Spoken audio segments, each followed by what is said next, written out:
Create করি এখানে কিছু কিছু বিষয় জানার আছে। যেমন ব্লিড এরিয়া কি? ব্লিড এরিয়া হচ্ছে আমরা যদি কোনো কিছু প্রিন্ট করতে চাই, কোনো ডিজাইন প্রিন্ট করতে চাইলে আমরা ব্লিড এরিয়া নেই, ঠিক আছে? মিলিমিটারের ক্ষেত্রে হচ্ছে 3 মিলিমিটার, আর সেন্টিমিটারের ক্ষেত্রে 0.125 সেন্টিমিটার, এরকম। সেন্টিমিটার না, সরি, ইঞ্চি। আর হচ্ছে ব্লিড এরিয়া কেন নেই, এইটুক বাড়তি অংশ আপনি খেয়াল করেন, এই ব্যানারগুলোতে খেয়াল করেন, বাইরে বাড়তি একটা সাদা অংশ আছে, তাই না? ওইটুক হচ্ছে ব্লিড, যাতে আমি প্রিন্ট আউট করার সময় বা কাটার সময় যখন মেশিনে কাটে, যাতে ডিজাইনটা একটু অন্যভাবে বসলে আমার ডিজাইনটুক কেটে না যায়, আমার মূল ডিজাইন যতটুক ওইটুক মূল কাজটুক কেটে না যায়, এই কারণে ব্লিড এরিয়া নেই আমরা, ঠিক আছে? ব্লিড এরিয়া শুধু প্রিন্ট আউট যেগুলো হবে ওই কাজের ক্ষেত্রে ব্লিড এরিয়া নিতে হবে, এছাড়া আর কোনো কিছুতে ব্লিড এরিয়া নেওয়ার দরকার নাই, ঠিক আছে? ব্লিড এরিয়া এখান থেকে বাড়াবেন কমাবেন। সাপোজ আমি একটা আর্টবোর্ড ক্রিয়েট করতেছি যে কোনো একটা মাপে, পিক্সেল ইঞ্চিতে নেই, ইঞ্চিতে নিলাম, এরকম আছে, এরকমই থাক, কোনো কিছু আমি চেঞ্জ না করি, 0.125, বা অথবা আমি আর একটু বাড়াই দিই আপনাদের বোঝার জন্য। হ্যাঁ, এটা কোনো প্রজেক্ট না, আমরা জাস্ট এমনি কাজ দেখতেছি, দেখার জন্য। 0.375 জাস্ট এমনি দিলাম, আমরা যখন ক্রিয়েট করব দেখবো যে ব্লিড এরিয়া আসলে কতটুক, তাই না? আর কি এখানে আর কিছু, আচ্ছা এখানে আর কিছু নাই আপাতত, আমরা ক্রিয়েট করি একটা আর্টবোর্ড। আর্টবোর্ড ক্রিয়েট করার ক্ষেত্রে এখানে দেখছেন লাল একটা বর্ডার আসছে, এইটুক হচ্ছে ব্লিড এরিয়া। আর আপনার মূল আর্টবোর্ড হচ্ছে এই যে সাদা যতটুক আছে না, এইটুক হচ্ছে মূল আর্টবোর্ড। আপনি যে কাজটুক করবেন, ডিজাইনটুক করবেন, এইটুকের মধ্যে রাখবেন, ব্লিড এরিয়া রাখবেন। ব্লিড এরিয়া হচ্ছে আমি এক্সপোর্ট করার ক্ষেত্রে ওই যে বাইরে তাকালে যে ব্যানার দেখতেছেন সাদা অংশ, ওইটুকের মতো আসবে, ঠিক আছে? আমি বলছিলাম যদি ডিজাইন করেন হয় ব্লিড এরিয়া সহ করবেন, না হয় শুধু আর্টবোর্ডে করবেন। কেন বলছি? কারণ যদি ব্লিড এরিয়ায় অল্প একটু ডিজাইনও যায়, ওই যে বাইরের যে সাদা অংশ ওইখানে প্রিন্ট আউট করলে দেখা যাবে, ওতে ডিজাইন দেখতে খারাপ লাগবে। এই কারণে বলছি আপনি যদি মাপ ঠিক রাখতে না পারেন, যে আমি ব্লিড এরিয়া মানে আমার শুধু আর্টবোর্ডে করতে পারতেছি না, বাইরে অল্প অল্প চলে যাইতেছে, যদি ওভাবে ঠিক রাখতে না পারেন, সেক্ষেত্রে পুরো আর্টবোর্ড সহ পুরো ব্লিড এরিয়া সহ কাজ করে দেন, তাতেও ঠিক আছে, দেখতে খারাপ লাগবে না। কিন্তু আপনি যখন এইটুকে কাজ করবেন, এখানে অল্প একটু বাড়াই দিবেন। যেমন আমি একটা শেপ নিই, আমি কাজ করলাম, এখান থেকে কাজ করলাম, এটাতে কালার চেঞ্জ করি, এই কাজ করলাম, আবার এখানে কি করলাম, একই শেপ এখানে নিই, এখানে আবার বাড়াই দিলাম, এই পাশে রাখলাম ব্লিড এরিয়া সহ। এখন আমার ডিজাইন যদি আমি এক্সপোর্ট করলে কি আসবে? এক পাশে আসবে সাদা, এইটুক সাদা আসবে, কারণ ব্লিড এরিয়া তো সাদা আসে। আর এখানে আসবে এইটুক আসবে আবার সবুজ, কেমন দেখাবে দেখতে? বাজে লাগবে। এই কারণে আপনাদের এই জিনিসটা খেয়াল রাখতে হবে, হয় আপনি এই আর্টবোর্ড সাইজ করে ডিজাইন করবেন, না হয় পুরো ব্লিড এরিয়া সহ করে ডিজাইন করবেন, ঠিক আছে? গেল, এটা ডিলিট করে দিচ্ছি। আরেকটা হচ্ছে গাইড এরিয়া। গাইড এরিয়ার কাজটা কি? গাইড এরিয়া আমরা বিভিন্ন ডিজাইনের ক্ষেত্রে নেই, কারণ যে আমরা লিখবো ওই লেখাটুক যাতে কেটে না যায় কোনোভাবে।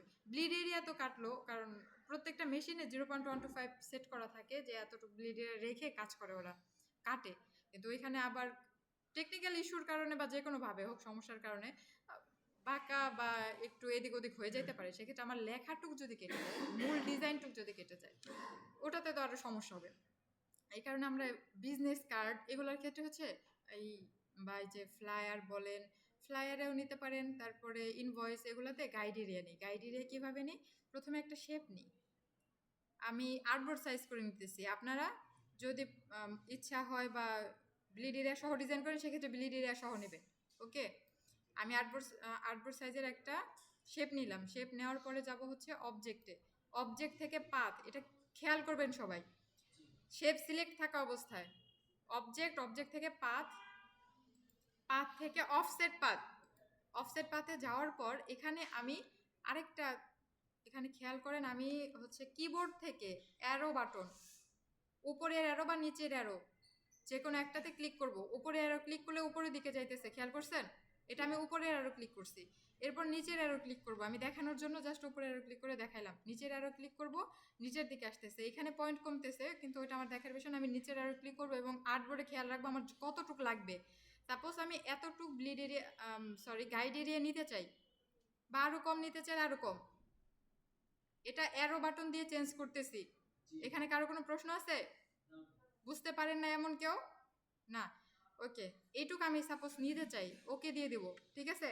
আমার সাইজ অনুযায়ী হয়েছে, আমার মন মতো হয়েছে, এই কারণে এটুকু করছে। এরপর দেন আমি ওকে ওকে দেওয়ার পর এটা সিলেক্ট থাকা অবস্থায় এভাবে আছে, এভাবেই থাকবে। আমি আর কোনো কিছুতে ক্লিক না করে রাইট ক্লিক করব, রাইট ক্লিক করে দেব মেক গাইড। এটা গাইড হয়ে গেছে, এটা আপনি আর ধরতে পারবেন না, ওর অনুযায়ী আপনি ডিজাইন করতে পারবেন। আমি ব্যাকগ্রাউন্ডটাকে লক করে দিই Ctrl+2 দিয়ে। এরপর এটাকে ধরার চেষ্টা করি যে গাইডটাকে আমি ধরবো, ধরতে পারতেছেন বা সরাইতে পারতেছেন, কিছু করতে পারতেছেন না। গাইড এরিয়া সরবেও না, কিছুই হবে না। এটা গাইড এরিয়া কেন দিচ্ছে, আপনি যখন লিখবেন বা লিখবেন, সাপোজ এখানে লিখতেছেন, একটু বড় করে দিই, ওকে, এখানে লেখা শুরু করলেন,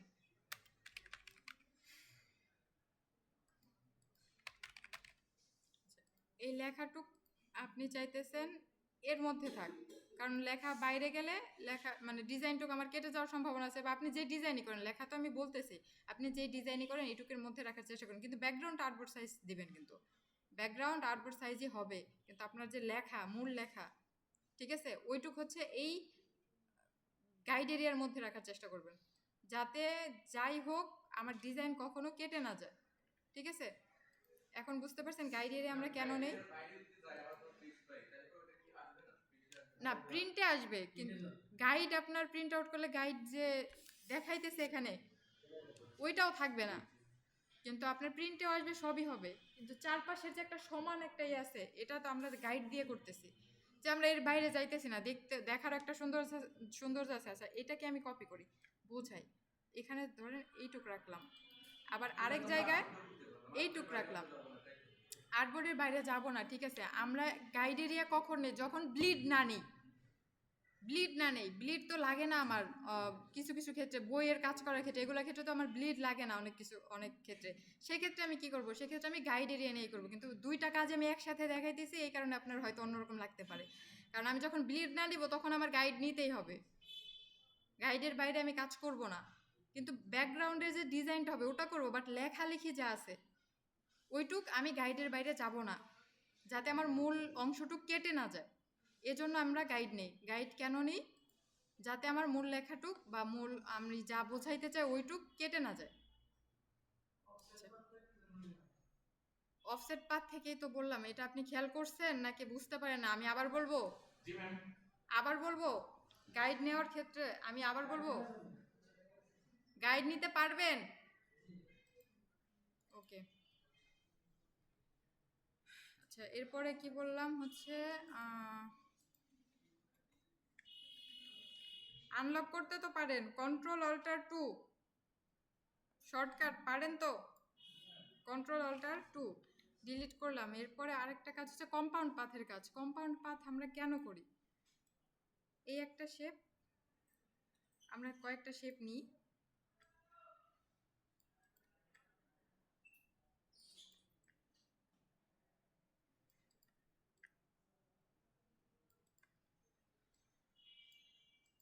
সাপোজ আমরা এই শেপগুলো নিছি, আমি চাইতেছি এই শেপের মধ্যে একটা পিকচারকে আমি ক্লিপিং মাস্ক করব, একটা পিকচারকে ক্লিপিং মাস্ক করব সবগুলো শেপে। কিভাবে করব এটা কি কারো জানা আছে? আচ্ছা, যদি না জানি আমরা এখন শিখে নিই।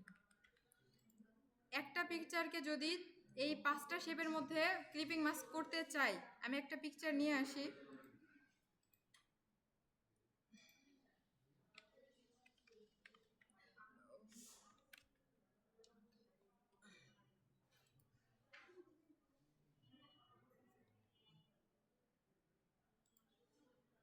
এগুলো কিনতে হবে নাকি আল্লাহ জানে।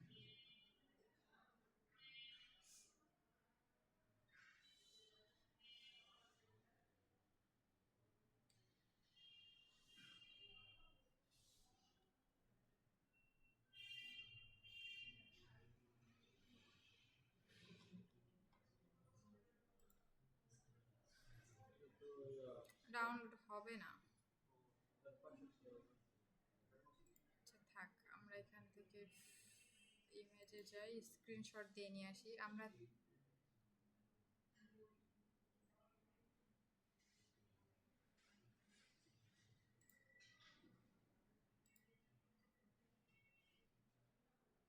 দিই একটা, আরে আসে আরেকটা। আচ্ছা ঠিক আছে, হ্যাঁ, সেভ অ্যাজ ইমেজ, ওকে,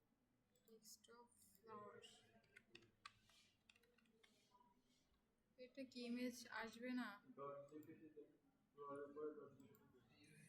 জেপিজি তো দিলাম, বাট যদি না আসে, এটা নাই, এটা নাই, ফ্লাওয়ারের পরে থাকলে আসতো তো।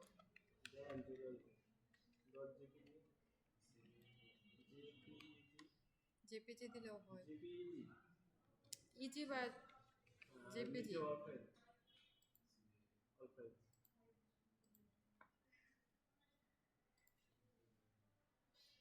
আসেন আসেন আসেন, চলে আসতে ওকে। এটাকে আমরা ইলাস্ট্রেটরে নিয়ে যাই, ড্র্যাগ করে নিতে তো পারেন। Can not be open.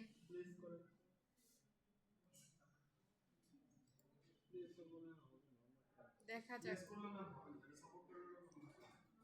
দেখা যাক কি হয়, পাই কিনা। আসবে না, আমরা ওই স্ক্রিনশট দিয়েই নিয়ে আসি।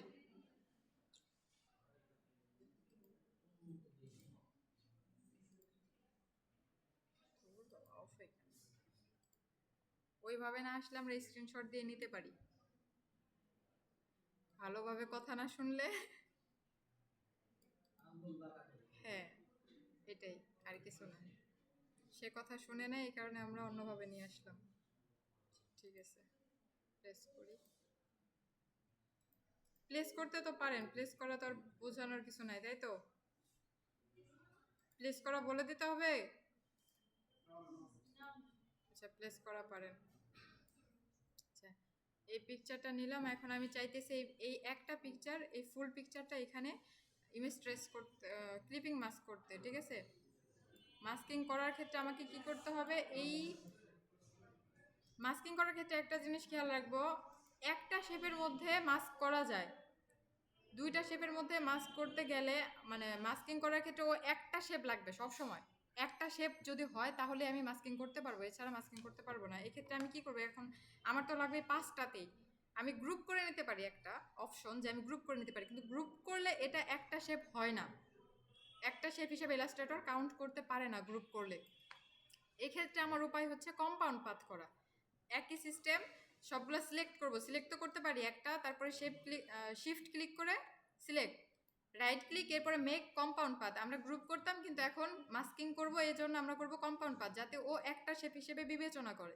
মেক কম্পাউন্ড পাথ, এরপরে হচ্ছে এটা একটা শেপ হয়ে গেছে। এখন ক্লিপিং মাস্ক করার ক্ষেত্রে সবাই এটা একটু খেয়াল করবেন, সবাই এই জায়গায় ভুল করেন যে মাস্কিং কেন হয় না। শেপ যদি নিচে থাকে আর ইমেজ যদি উপরে থাকে, আপনার ক্লিপিং মাস্ক হবে না, কখনোই হবে না। মাস্কিং করার ক্ষেত্রে প্রথম শর্ত হচ্ছে, যেই শেপের সাথে যেই ইমেজকে আপনি মাস্কিং করবেন, ওই শেপটা ইমেজের উপরে থাকতে হবে। সেক্ষেত্রে আমি শেপটা যেহেতু নিচে আছে, আমি উপরে নিয়ে আসি, রাইট ক্লিক, অ্যারেঞ্জ, অ্যারেঞ্জ থেকে ব্রিং টু ফ্রন্ট। ওকে, এখন ঠিক আছে। ওকে, আমি নিজের মতো করে সাইজ করে নিতেছি, আপনারা আপনাদের মতো করে নেবেন। এরপরে আমি কি করব? শেপ আগের মতোই সেম, শেপ ধরবো, ইমেজ ধরবো, দেন মেক ক্লিপিং মাস্ক। একটা ইমেজ সব জায়গায় বসছে, কোথাও কেটে কেটে বসে নাই। আপনাদের এটা অনেক কাজে লাগবে, অনেক ডিজাইনের ক্ষেত্রে কাজে লাগবে। ঠিক আছে, গেল একটা। আর কিসের কাজ বলছিলাম? কম্পাউন্ড পাত গেল, অ্যালাইনের কাজটা বলছিলাম। আচ্ছা, অ্যালাইনের কাজটা একটু বলি। এখানে লিখলাম, এখানে লিখলাম, এখানেও লিখলাম, এখানেও লিখি। ওকে, এখন আমি এই লেখাকে অ্যালাইন করব, মানে এইটা যে অনুযায়ী আছে এই সিরিয়ালে করব। এখান থেকে এটা সোজা একই অ্যালাইনে এই তিনটা লেখাও হবে। কিভাবে করব? প্রথমে সিলেক্ট একটা, দেন ওই যে শিফট ক্লিক করে যেভাবে আমরা সিলেক্ট করি, সেম একই নিয়মে সিলেক্ট করলাম। এরপর শিফট ছেড়ে দিয়ে যার অনুযায়ী আমি অ্যালাইন করতে চাই, মানে যেটার প্রেক্ষিতে আমি এইটার প্রেক্ষিতে করতে চাইলে এটা ক্লিক করব। আমি চাইতেছি এটার প্রেক্ষিতে হোক, তাই তো?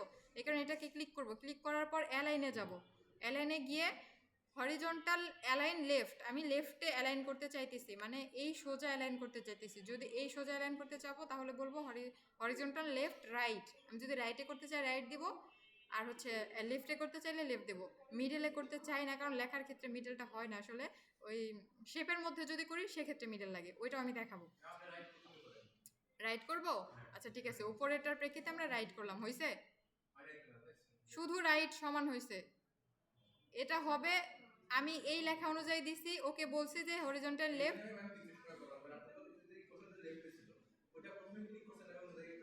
হ্যাঁ, আমি বলছি প্রথমটা অনুযায়ী শুধু রাইটে অ্যালাইন করতে, ও রাইট অ্যালাইন মানে রাইটে ঠিক রাখছে, এক সোজা রাখছে, বাদ বাকি কি হলো ওর দেখার বিষয় না।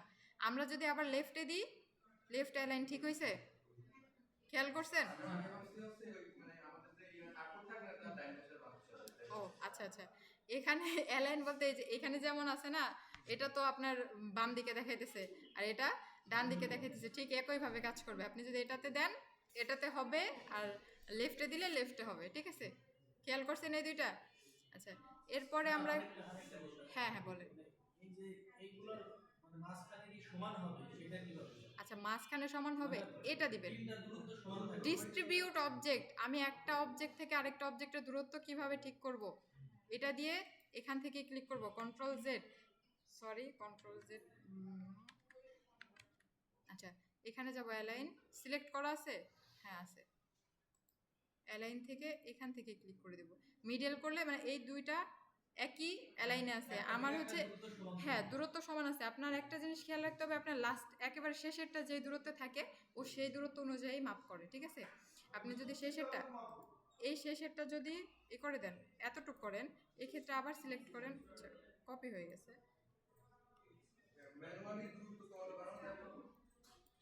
ম্যানুয়ালি দূরত্ব কমানো বাড়ানো, হ্যাঁ ক্যারেক্টার থেকে যায়, এটা ধরবেন ক্যারেক্টার, ক্যারেক্টার থেকে এখান থেকে আপনি বাড়াইতে পারবেন, এটা টেক্সট বাড়াইতে পারবেন। তারপরে হচ্ছে এক টেক্সট থেকে আরেক টেক্সটের দূরত্ব।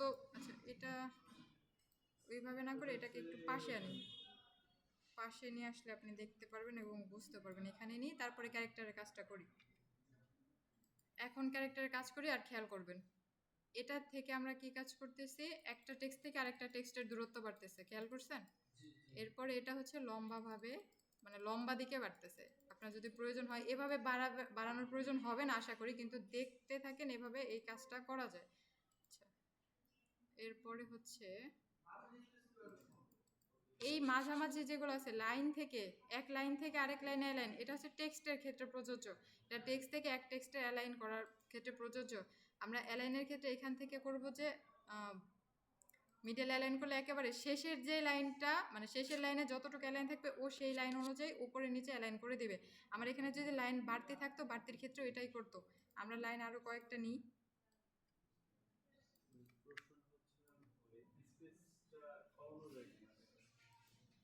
স্পেসটা কমানো যায় কিনা মাঝখান থেকে, স্পেস তো প্রথমে আমরা নিয়েই নিই, স্পেস যে লিখবো আমরা এন্টার দেওয়ার ক্ষেত্রে তো স্পেস কমাবো, মানে এন্টার যে দিব এখানে যে লিখবো, টেক্সট নিলাম এখান থেকে, যেটা নিলাম এখান থেকে এন্টার দিলাম, এইটার স্পেস হচ্ছে একরকম। আর আমি যে একটা আরেকটাকে নিছি এটা তো পুরো আলাদা লাইন, এটা টেক্সট বক্স আলাদা, এটাও টেক্সট বক্স আলাদা, এটা তো আমার নিজের ম্যানুয়ালে আগে নিতে হবে। কিন্তু এইটার টেক্সট বক্সের যে অ্যালাইন আছে এটার মানে ইয়ে আলাদা, আর এটার আলাদা। এটা থেকে অ্যালাইন করতে চাইলে এখানে প্যারাগ্রাফে যাবেন, এখান থেকে আপনি লাইন অ্যালাইন ঠিক করবেন, ঠিক আছে? এখান থেকে লাইন অ্যালাইন ঠিক করবেন, কিন্তু এটার ক্ষেত্রে তো ওরকম হবে না, এটা তো পুরো আলাদা আলাদা টেক্সট বক্স, আলাদা বক্স। এখানে করতে হলে আপনাকে সিলেক্ট করতে হবে, দেন আপনি যে অ্যালাইনে যাবেন এখান থেকে আপনি হচ্ছে মানে কোনটা থেকে কোনটা দূরত্ব কেমন চান এটা দিয়ে দিবেন। এরপর আপনার আরেকজনের কি যেন প্রশ্ন ছিল, অ্যালাইন, আচ্ছা শেপের অনুযায়ী যে লেখার অ্যালাইনটা ওটা একটু দেখাইতে হবে। শেপ নিলাম, আচ্ছা কালার ঠিক আছে, ওকে। আমি এই লেখা এটা কি দিই, ফন্টের কালারটা সাদা দিই, হ্যাঁ। এটাকে উপরে নিয়ে আসি, নিচে চলে গেছে, অ্যারেঞ্জ, অ্যারেঞ্জ থেকে ব্রিং টু ফ্রন্ট। সবাই একটু খেয়াল করেন এই কাজগুলো যেন পরবর্তী কাজে কারো ভুল না হয়, আমি খেয়াল করব। আবার দেখায় দেওয়ার কারণ আপনারা সবাই এই কাজগুলো ভুল করতেছেন এই কারণে। হ্যাঁ, এটা এটা নিলাম, এটা নেওয়ার পর আমি চাইতেছি এক পাশে আছে তাই না, আর শেপটাকে আরেকটু বড় করি তাহলে আর কি সব দিকের অ্যালাইনটা বুঝতে পারবেন। আচ্ছা, এরপর আমি চাইতেছি এই লেখা এই শেপের মিডল বরাবর হোক, একেবারে উপরে নিচে মাঝে ডানে বামে সব দিক থেকে মাঝ বরাবর হোক। সেক্ষেত্রে কি করব, এটা সিলেক্ট করব ফার্স্টে, সিলেক্ট করার পর শিফট ছেড়ে দিব, এখন ছেড়ে দিয়ে আবার হচ্ছে শেপটাকে ক্লিক করবো, আমি চাইতেছি শেপ বরাবর হোক। আবার শেপটাকে ক্লিক করার পর এখান থেকে হরিজন্টালি মিডল আর হচ্ছে ভার্টিক্যাল মিডল। হয়েছে? আপনাদের এই কাজটা অনেক লাগবে। হ্যাঁ এই কাজটা আপনারা হচ্ছে ভুল করেন। মিডল করার ক্ষেত্রে হাত দিয়ে বা হচ্ছে মাউস দিয়ে সরানোর চেষ্টা করেন। এটা না করে এভাবে করবেন, এটা না করে এভাবে করবেন। অন করি, এটা আপনি মিডলেও করতে পারেন, পাশেও করতে পারেন, যেভাবে ইচ্ছা, ঠিক আছে? এভাবে অ্যালাইন করবেন সব সময়, তাতে আপনার মানে প্রথমে কি ওই লেখাটাকে ঠিকঠাক। সিলেক্ট করছে? আচ্ছা, প্রথমে লেখা বলতে আপনি যেমন লিখলেন, হ্যাঁ লেখার পরে সাপোজ লেখাটাকে এখানেই নিয়ে যান আর এটা এখানে নিয়ে যান, আপনি যেভাবে ইচ্ছা সিলেক্ট করতে পারেন। আপনার লেখা প্রথমে করতে হবে এরকম না, আপনি যেটার সম্পর্কে করতে চান, যেটার প্রেক্ষিতে করতে চান, ওইটা লাস্টে সিলেক্ট করতে হবে। এটাই হচ্ছে মেন। আপনার এটা এখানে আছে, এরপরে সাপোজ আমি এটাই করলাম, আপনি যেমন ধরলেন শিফট চেপে ধরে তারপর আবার লেখা ধরলাম, ঠিক আছে? এরপর চাইতেছি আমি শেপের মাঝখানে হোক, তাই তো? তো শেপকে আবার ক্লিক করব, শিফট ছেড়ে দিয়ে, শিফট এখন ধরা নাই, এরপরে আমি অ্যালাইনে যাই। খেয়াল করছেন? এটার আমার টেনেও নেওয়া লাগতেছে না, মাউস দিয়ে ড্র্যাগ করেও নেওয়া লাগতেছে না, কিছুই করা লাগতেছে না। আচ্ছা, এই অ্যালাইনমেন্টটা গেল। আর কি কাজ ছিল? আচ্ছা, ব্যাকগ্রাউন্ডের কাজটা। ব্যাকগ্রাউন্ড হচ্ছে একটা, ওকে, আপনাকে যেটা দেখাইছিলাম ইমেজ ট্রেসের কাজটা, ওটা আনতে হবে।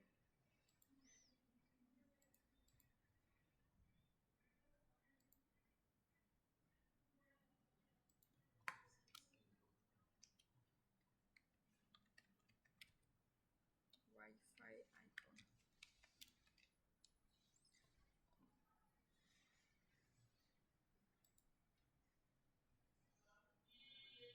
এটা তো ব্যাকগ্রাউন্ড এমনিতেই নেই, এটা আনি।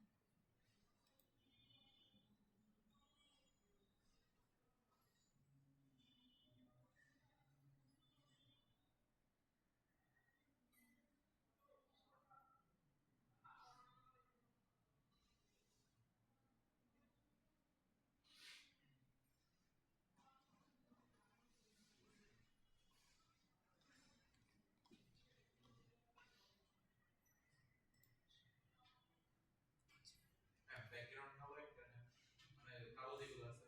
না, আমি তো আর আর্টবোর্ডের উপরে করবো না, অন্য জায়গায় নেই, সমস্যা নেই। এই কারণে খুঁজতেছিলাম অন্য একটা, পাইলাম তো, ওরকম পাওয়া তো যায় না, খালি খালি সময় নষ্ট হইতেছে। একটা দিয়ে বুঝতে পারলেই হবে, আপনি বুঝতে পারেন কিনা এটা হচ্ছে ফ্যাক্ট। আমি প্লেস করে নিয়ে আসি। Sorry, place.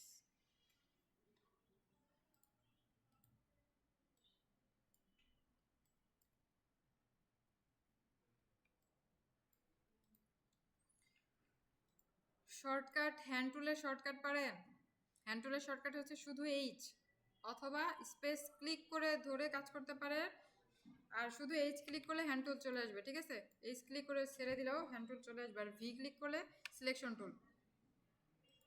এটাকে আপনি যেভাবে বলছিলেন, এটাকে আমরা কি করছিলাম, ফার্স্ট অফ অল আমরা পিকচার আনার পর এমবেড করব, যে কোনো পিকচার আনার পর এমবেড, এরপরে হচ্ছে ইমেজ ট্রেস করছিলাম। ইমেজ ট্রেস করার পর এক্সপ্যান্ড, এক্সপ্যান্ড, এরপর হচ্ছে ম্যাজিক ওয়ান টুল থেকে, ম্যাজিক ওয়ান টুল থেকে আমি ওকে বলছি যে আমি সাদা সিলেক্ট করে দিছি, সিলেকশনের মধ্যে আমার সাদা যা আছে, যেখানে আছে ওগুলো সব ডিলিট করে দাও বা অন্য কালার করে দাও। আমি অন্য কালার দিলে কালার হবে, যদি কালার না দিয়ে ডিলিট দিই, এখানে সিলেক্ট করছি ম্যাজিক ওয়ান টুল দিয়ে, সাদাতে ক্লিক করছি, এরপর কিবোর্ড থেকে ডিলিট। এটা হচ্ছে আপনাকে দেখানো হয়েছিল। আর যদি আমি এটা না করে কালার দিই, যেমন ম্যাজিক ওয়ান টুল থেকে আমি চাইতেছি কালার দিতে, কালার হয়েছে ম্যাজিক ওয়ান টুল সিলেক্ট করা অবস্থায়, কন্ট্রোল জেড, আমি আবার দেখাই, এটা যেমন সিলেক্ট আছে, এরপর হচ্ছে ম্যাজিক ওয়ান টুল সিলেক্ট করলাম, এরপর যে কোনো একটা কালার সিলেক্ট করলাম, আমি চাইতেছি ওইটুকে একই কালারে যে কোনো একটা কালার হয়ে যাও। ম্যাজিক ওয়ান টুলের কাজ হচ্ছে যে কোনো একটা কালারকে আইডেন্টিফাই করা, যতটুকু সিলেকশন করবেন ওই সিলেকশনের মধ্যে ওই আমি সাদা সিলেক্ট করছিলাম তাই সাদা নিচে, আমি এখানে কালোটাও নিয়ে দেখাই। যেমন ম্যাজিক ওয়ান টুল, আমি কালো সিলেক্ট করি, কালো সিলেক্ট করলাম, এখান থেকে কালার অন্যটা দিয়ে দিলাম, কালার চেঞ্জ হয়েছে। যেখানে যেখানে কালো আছে এতে যত ছোট পরিমাণে জায়গাও হোক ও সবটুক কালার নিয়ে নিবে। ম্যাজিক ওয়ান টুল দিয়ে এইটুক হচ্ছে সুবিধা। ম্যাজিক ওয়ান টুল যে কোনো একটা কালারকে খুব সুন্দরভাবে আইডেন্টিফাই করতে পারে। আর ওনাকে ব্যাকগ্রাউন্ড রিমুভ বলতে আমি জাস্ট এটাকে ধরছি, ম্যাজিক ওয়ান টুল থেকে সাদা ক্লিক করছি, এরপরে কিবোর্ড থেকে ডিলিট ক্লিক করছি, ডিলিট হয়ে গেছে। এক্সপ্যান্ড করার পর, এক্সপ্যান্ড না করলে কিন্তু কাজ হবে না। তাহলে এটা তো আনগ্রুপ করা যাবে নাকি? হ্যাঁ, আনগ্রুপ করেও কাজ করতে পারেন, যেমন এখানে এরকম আছে, আমরা তো এক্সপ্যান্ড করছি। এখন যদি আমি ম্যাজিক ওয়ান টুল দিয়ে না করতে চাই, আনগ্রুপ করে করতে চাই, সেক্ষেত্রেও করতে পারবো। আনগ্রুপ, রাইট ক্লিক, আনগ্রুপ, এরপরে এরপর এটা সরাই দিব, সাদা টুক সরাই দিব, সরে গেছে। আনগ্রুপও করেও করতে পারেন, ম্যাজিক কন্ট্রোল দিয়ে আপনি করতে পারেন। কেন বেশিরভাগ এটা দিয়ে করবেন, কারণ হচ্ছে এটা তো ওয়াইফাই আইকন, কিন্তু অনেক বেশি পরিমাণে হিজিবিজি আছে, এরকম অনেক আইকন আছে না, যেমন ক্যালিগ্রাফি টাইপ একটা আনি।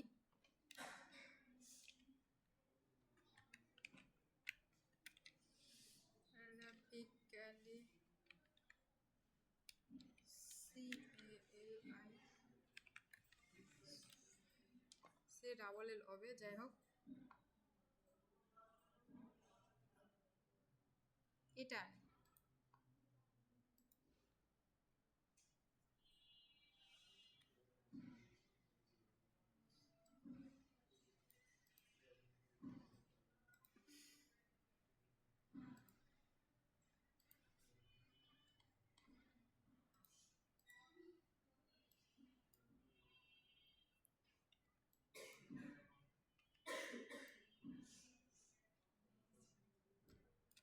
এটাকে যদি আমি এমবেড করি, তারপরে ইমেজ ট্রেস করি, ইমেজ ট্রেস করলাম, কিন্তু ইমেজ ট্রেস করার পরে এখন এক্সপ্যান্ডও করে দিলাম, এরপর আমি এখান থেকে যে সাদা সরাবো, আনগ্রুপ করি, হ্যাঁ আনগ্রুপ করি, আনগ্রুপ আনগ্রুপ, এরপরে আমি এইটুক সরাই দিই, তাই তো।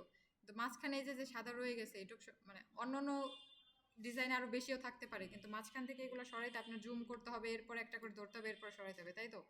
তো আপনি একটা কাজ করতে পারেন, ম্যাজিক কন্ট্রোলের সুবিধা হচ্ছে এটা, যে আপনার আনগ্রুপ করার দরকার নেই, কিছু করার দরকার নেই, জাস্ট এক্সপ্যান্ড করবেন, করার পর এটা যে সিলেক্ট করলেন, এরপরে ম্যাজিক কন্ট্রোল সাদা, মানে আমার সিলেকশনের মধ্যে সাদা যা আছে ওটা ডিলিট করে দিবেন, ডিলিট, প্রত্যেকটা জায়গার সাদা ডিলিট হয়ে গেছে, একটুও নাই, মানে হ্যাঁ ওটা তো আনগ্রুপ করে জাস্ট সরিয়ে দিবেন, ওটা তো কোনো ফ্যাক্ট না, ওটা তো আমার ডিজাইনের মধ্যেই পড়ে না, তাই না, ওটা তো পরে সরিয়ে দিবেন, ওটা তো দরকার নেই। আনগ্রুপ করলে তো প্রত্যেকটা জিনিসই আলাদা হয়ে যাবে, প্রত্যেকটা জিনিসই আলাদা হয়ে যাবে, এটাও সরাইতে পারবেন, খেয়াল করছেন, আপনি সব কিছু সরাইতে পারবেন আনগ্রুপ করলে, কিন্তু আমার আগে ইমেজ ট্রেস করতে হবে, এরপর এক্সপ্যান্ড, তারপরে আনগ্রুপ।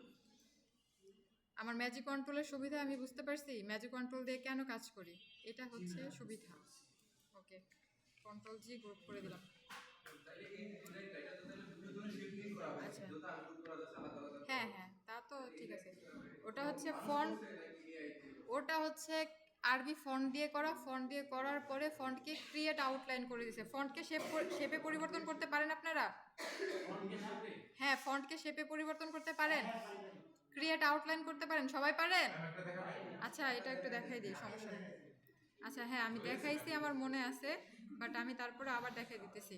এই যে যেমন হ্যাঁ আমি ফন্ট সিলেক্ট করছি, এরপরে হচ্ছে অবজেক্ট, অবজেক্ট থেকে এক্সপ্যান্ড, না সরি এক্সপ্যান্ড করলেও হবে, বাট আমি হচ্ছে এক্সপ্যান্ড করবো অন্যগুলো যেগুলো হচ্ছে আউটলাইন করা আছে। আমি হচ্ছে ফন্ট সিলেক্ট করার পর রাইট ক্লিক করে ক্রিয়েট আউটলাইন, ঠিক আছে, করবো একটা, করি আরেকটা, এখন এটা হচ্ছে শেপে পরিবর্তন হয়ে গেছে, এটা আর ফন্ট নাই, এটাকে আপনি ফন্ট পরিবর্তন করার কিছু পাবেন না, দেখেন এটাতে ক্লিক করেন, ফন্টের সব কিছু আছে, বাট এটাতে কিচ্ছু পাবেন না। আবার শেপ থেকে ফ্রন্টে ফিরে আসা যাবে না? না এটাকে আর ব্যাক করতে পারবেন না, কন্ট্রোল জেড দিলে আপাতত হবে, বাট আপনি যখন কাজ শেষ করে দিবেন তখন আর এটাকে ব্যাক করতে পারবেন না, এই কারণে আপনার ফন্টের পুরো কাজ শেষ করবেন, একেবারে শেষে ডিজাইন শেষ, লাস্টে ক্রিয়েট আউটলাইন করে দিবেন, যাতে অন্য যাকে আপনি আচ্ছা এক মিনিট, আপনি যদি এই ফাইল কাউকে দিতে চান, তার কম্পিউটারে যদি আপনি যে ফন্ট ইউজ করছেন ওই ফন্টটা যদি না থাকে, সেক্ষেত্রে কিন্তু ওটা সাপোর্ট করবে না, ওইখানে পুরো ব্ল্যাঙ্ক দেখাবে, এক্ষেত্রে আপনাকে ডিজাইন শেষ, সম্পূর্ণ ডিজাইন শেষ, আপনি দেখতেছেন ফাইনাল আউটপুট ঠিক আছে, এরপরে হচ্ছে আপনি জাস্ট ফন্টগুলো ধরবেন, আউটলাইন করে দেবেন, কারণ ওখানে শেপ হিসাবে যাবে, ওখানে ফন্ট হিসাবে যাবে না। আমার এটা করতেই হবে, কারণ আমার ক্লায়েন্টের কাছে আমার ফন্ট নাই থাকতে পারে, আমার কম্পিউটারে আছে মানে তার কম্পিউটারে সেরকম তো না ফ্যাক্টর, আর তার কম্পিউটারে না থাকলে এই ফাইল দিলে তার ওখানে পুরো ব্ল্যাঙ্ক দেখাবে, কোনো ডিজাইনই যাবে না, কোনো লেখাই যাবে না। আচ্ছা এবার প্রশ্ন আউটলাইন করে এগুলো দেখাবে। আবার দেখাই দেবো।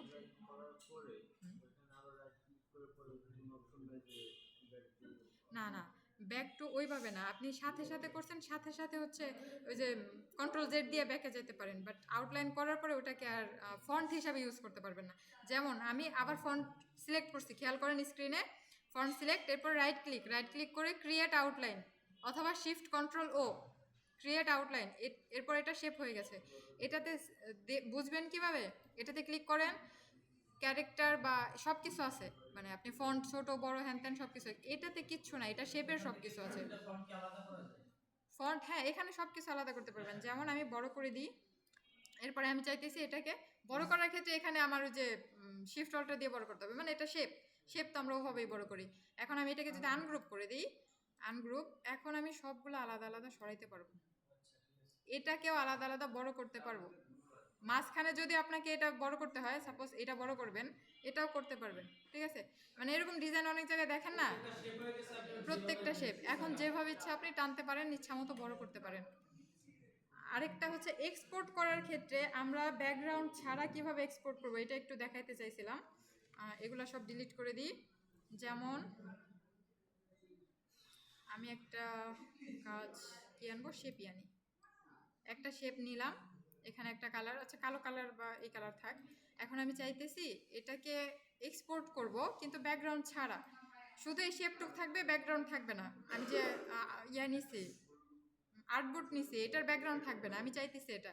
সেক্ষেত্রে কি করব, ফাইল থেকে এক্সপোর্ট থেকে এক্সপোর্ট অ্যাজ, এরপর হচ্ছে ইউজ আর্টবোর্ড। এটা সব ক্ষেত্রে ইউজ আর্টবোর্ড দিবেন আপনারা, এক্সপোর্ট করার ক্ষেত্রে সব ক্ষেত্রে জেপিজি পিএনজি যাই করেন এক্সপোর্ট দিবেন। জেপিজির কাজ হচ্ছে আর্টবোর্ড সহ বা ব্যাকগ্রাউন্ড সহ নিয়ে হচ্ছে এক্সপোর্ট করা বা আউটপুট দেওয়া, ফাইনাল আউটপুট। আর পিএনজির কাজ হচ্ছে ব্যাকগ্রাউন্ড ছাড়া। এখানে পিএনজি কই, আচ্ছা আমি চোখে দেখতেছি না, কানা হয়ে গেছে মনে হয়। যাক পিএনজি আর হচ্ছে সব ঠিকঠাক, ওকে। এখানে ডেস্কটপে সেভ করি পিএনজি, হ্যাঁ ক্রিয়েট আউটলাইন। কন্ট্রোল শিফট ও ম্যাপ ট্রান্সপারেন্ট হোয়াইট দিলে ট্রান্সপারেন্ট দিলেই তো আপনার ব্যাকগ্রাউন্ডটা থাকবে না। ট্রান্সপারেন্ট ব্যাকগ্রাউন্ড মানে আপনি যেই ব্যাকগ্রাউন্ডের উপর নিয়ে ছাড়বেন ওই ব্যাকগ্রাউন্ড ওই শেপটা বা ওই পিকচারটা নিয়ে নেবে। আমি যেমন এখানে শুধু ডিজাইন কি করছি, শুধু ডিজাইন একটা শেপ নিছি, আর কিছু নেই নেই। এখন দূর বাবা আসে না কেন, ডেস্কটপে না।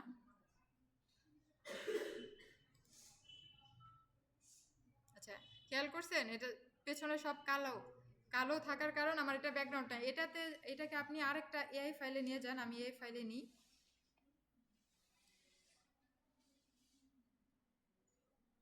আচ্ছা এখানে আনি, আনার পর এটাকে যদি ব্যাকগ্রাউন্ড নাই, খেয়াল করছেন এখানে আমি যদি একটা অন্য কালার ব্যাকগ্রাউন্ড দিই, ওইখান থেকে তো টেনে নিয়ে আসবেন, এখানে কপি আকারে আসবে কেন? কপি আকারে বলতে, কপি এটা করছো মনে হয়। আচ্ছা হ্যাঁ আমি তো ড্র্যাগ করে নিয়ে আসছি, প্লেস করে আনলে পরে প্লেস, বাট আমি ড্র্যাগ করে আনছি ওখান থেকে, এই কারণে ওরকম দেখাইছে। আপনি যেভাবে ইচ্ছা আনতে পারেন, একদিকে আনলেই হবে, আনতে পারলেই হবে।